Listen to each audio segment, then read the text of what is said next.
Vi spiller skud i kraftværket. Lemse og Trudy Scoots. Og Benja skud. Ja. Vi trækker skud. Vi trækker skud. Og Lemse er først, så. 3, 4, nu. Jeg er nummer 2, og jeg er nummer 3. Det er 1 to set, 2 to get. Ja, 1 to set, 2 to get. Og en rebate. Og man må kun lave tricket 3 gange. Man må kun sætte det 3 gange. Ja, en rebate. Ikke nogen langkøb rebate. Ja. Er vi klar?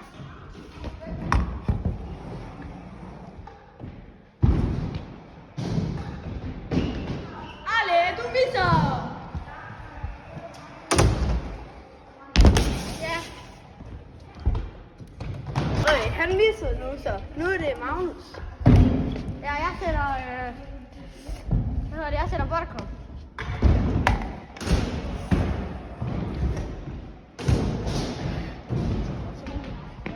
Han hopper over der. Butter! Er du okay? Ja. Mark og en pandekage. Oh shit. Ej, min skinneben er okay, skulle jeg lige til at sige. Så han var sådan. Ja, det er hans skinneben, der var sådan. Må man gerne sætte i skum? Nej, det må ikke sætte i Så kan jeg skum. sætte 30 overhead. Så jeg sætter også et butterquarter. Nej, jeg sætter et whip umbrella for the rest.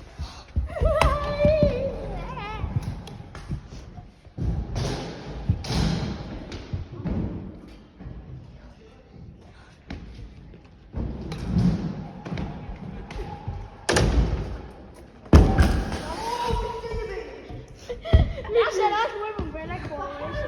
Nu sætter. Ej, kan du godt komme op? Nej, jeg kan ikke komme op. Nej, jeg sætter faktisk buttercup. Okay. Flyt dig nu. Skal jeg flytte mig? Jeg sætter buttercup. Hvad sætter du? Okay. Kommer ind. Baby.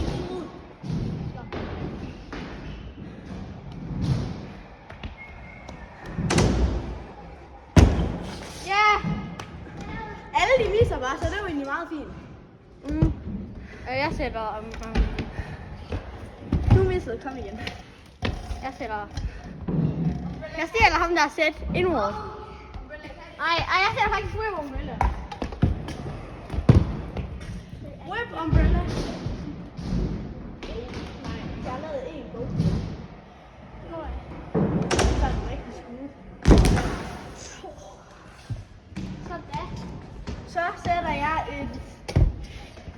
jeg et whip umbrella. Jeg sætter Jeg skal lige have redemption på mit skinneben.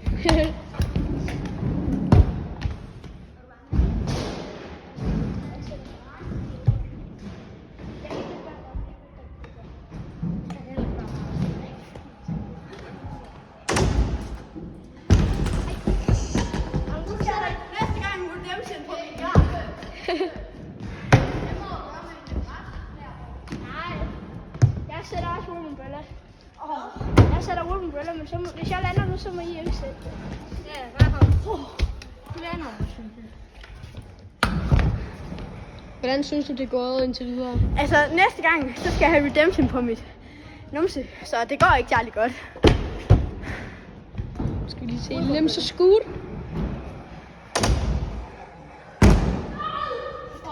Lemsen. Jo, han gjorde. Jeg er ikke sådan her. Tæller stadig. Jo, det gør. Jeg kan godt lige skændes over, om det er landet eller ej, og det. Han siger, det er ikke landet. Det er ham, der bestemmer, det er ham, der satte trækket. Jeg skal ud af livet. Så nu sætter jeg. Tæller det? Det tæller ikke! Men, Nej, det gør jeg ikke. nu sætter, hvis han lander, så sætter.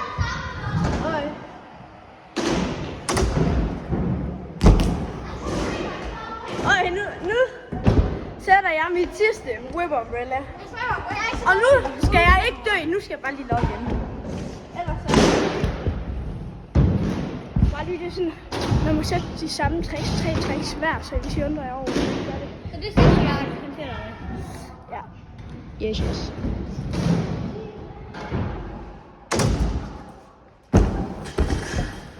Så sætter jeg whip umbrella.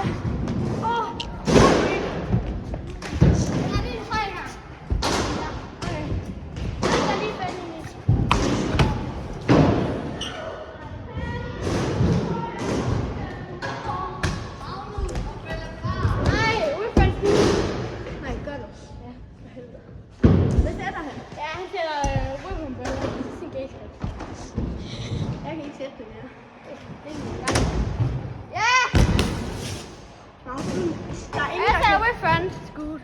Nej, ryg. For helvede. Hvad er det? Jeg har ikke gjort den i dag.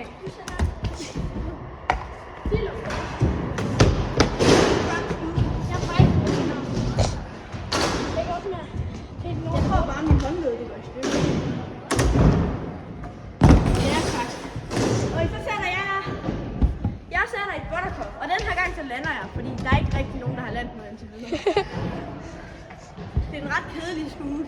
Udover at vi har brækket vores skinneben sådan 2 gange. Nej, jeg har ikke. For meget navn.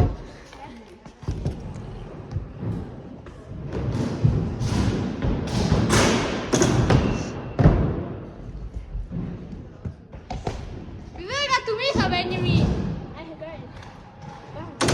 Han lander. Ikke. Flot, ja!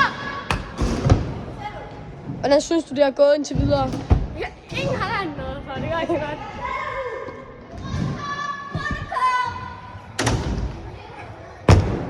Okay. Clean. Ja, jeg ser den.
What do we do? Jeg viser lige banen, hvordan man gør det.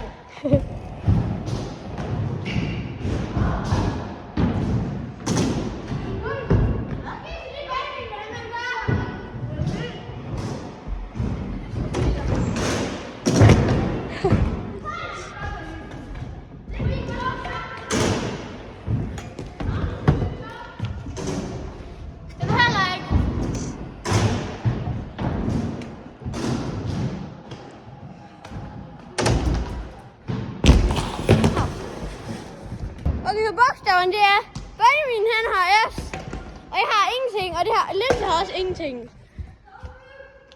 Jeg har.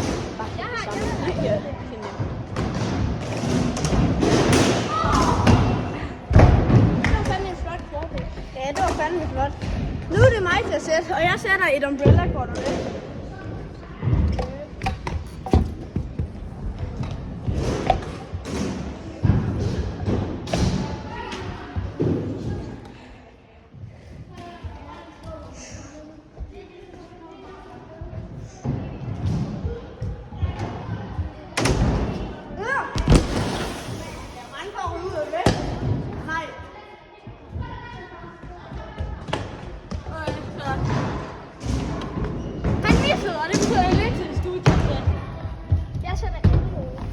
Han tager indråd på en. Ja, du var fucking dårlig. Ja, det ved jeg. Det tager jeg ikke. Jo. Jeg køber. Den tager livet bare.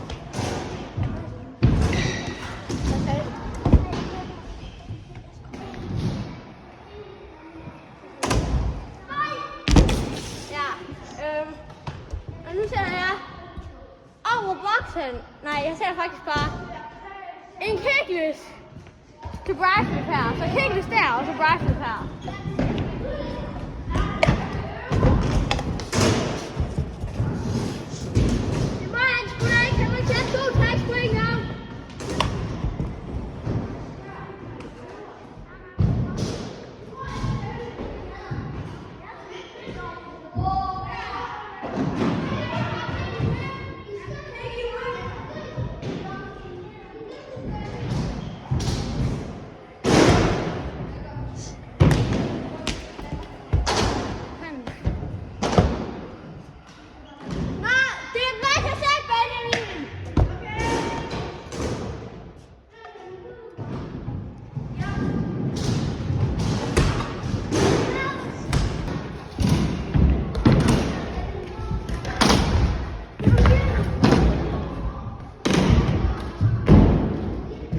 sætter buttercup på trækvorteren.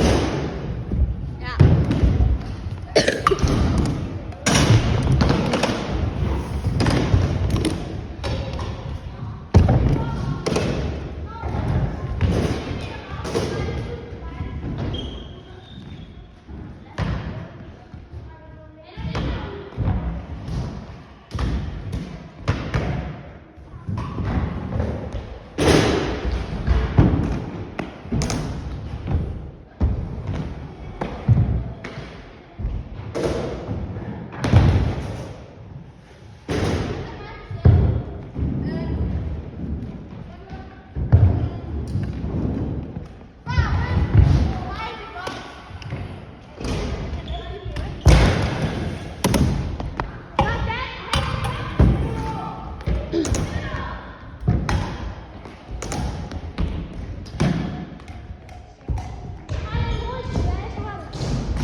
Jeg sætter kække tær på væsken. Hvad? Kække hvad?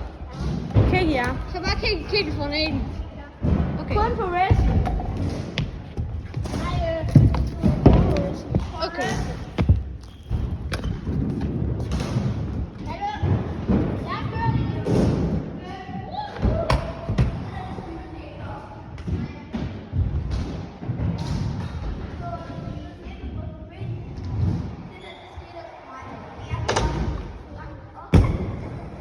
Okay. Ja.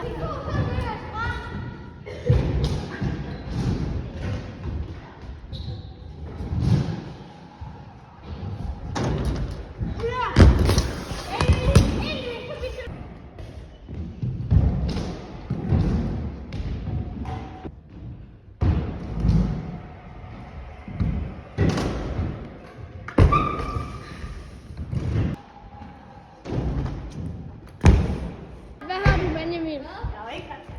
Hvad har du, Benjamin?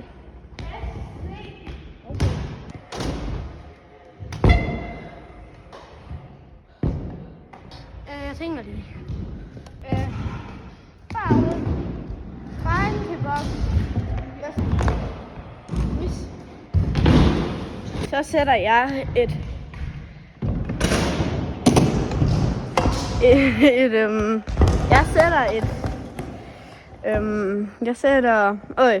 jeg sætter et og der så sætter jeg rewind. Hell no. Simpelthen for dårligt.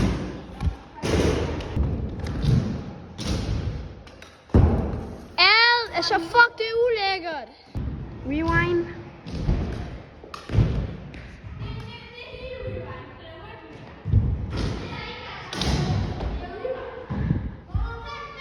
Ja. Det var et kæggi.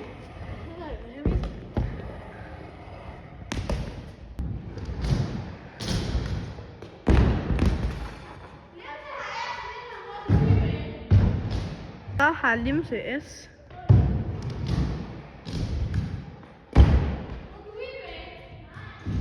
Han brugte ikke sin Lübeck. Det var bare for sjov. Ja! Så får han til sidste forsøg. Og han danner.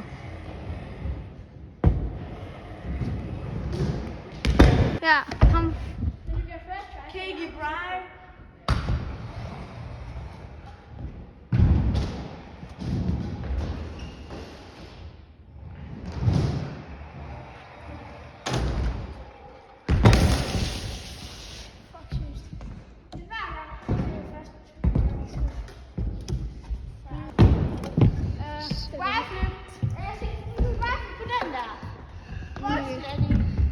Det går sådan ligesom i terminalen. Ja. Og jeg sætter et whip step op. Det er skålet, så bliver videoen for langt, det går ikke. Men jeg har SC. Nej, du har SC!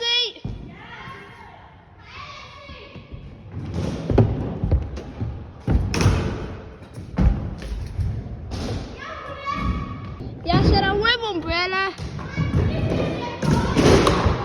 Hvad? Jamen det er faktisk et tårne i stedet for, fordi jeg har skudt det der alt for langt. Ja, og jeg sætter whip umbrella. Hvad her? Whip umbrella. Okay, Jeg kan ned og lave whip umbrella.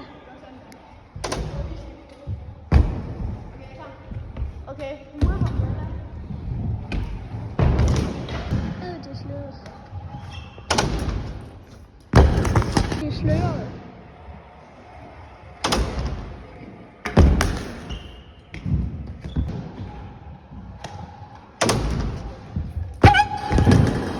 Benja, han er ude. Så kan du filme, er det ikke fedt? Jeg tager den her vand.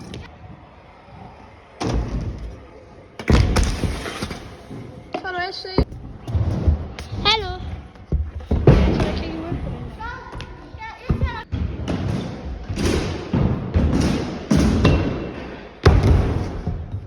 Endord er på den der. Indordet er, Du skal have den. at du skal bare lande. Det må du sætte med. Du har jo sat det 3 gange. Nej, 2. Har man sat det 2? Ja, det tror jeg i hvert fald. Nej, han har sat det 3 gange. Nej, Har han ikke? jeg er kun hos 2. Ellers er jeg bare ved at blive hukommelsestab.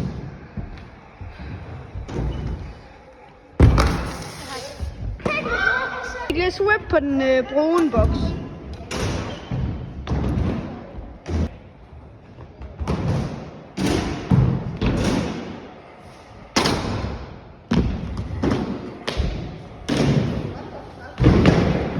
Har du? Dry whip. Quarter ready. Hehe.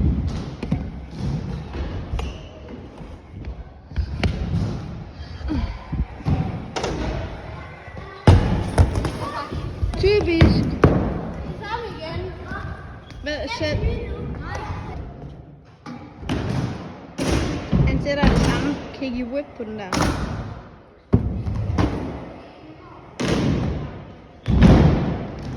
Sætter dry whip og Magnus face. Så Limse sætter dry whip.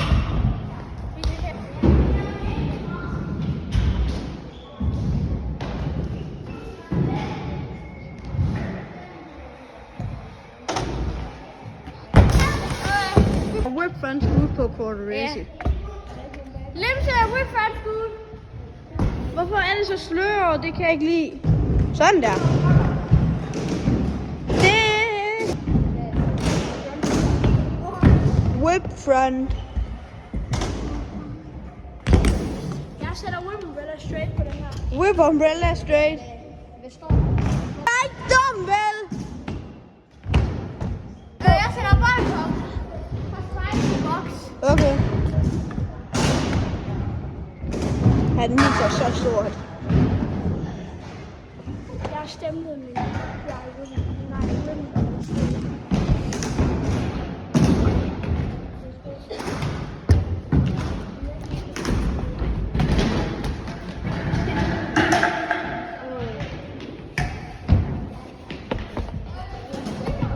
Ja.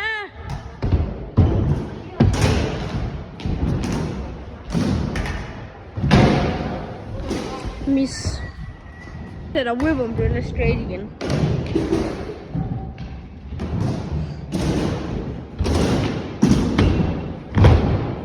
Pat på. Han sætter også whip umbrella straight. Så er bare på fight box. Nogle af jer, der kan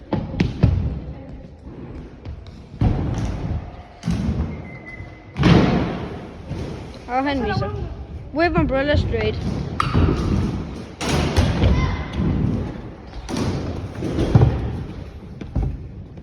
Tidligere kameramand.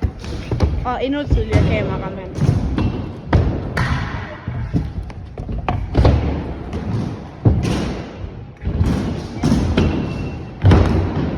tæt på. 360 bri flip. 360 bri flip ud af her. Holy du skulle bare sætte hovedet ned. 360 bri.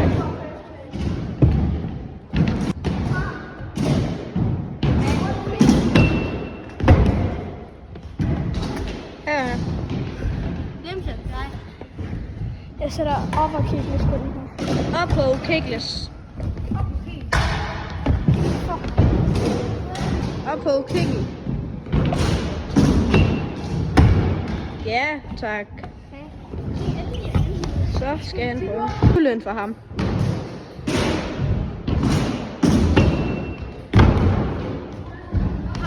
En mere forsøg. Så nu må han ikke lande. Nej, han har også en lille væk. Miss. Ja, stempel. Bruger du rebate? Ja. Så rebate.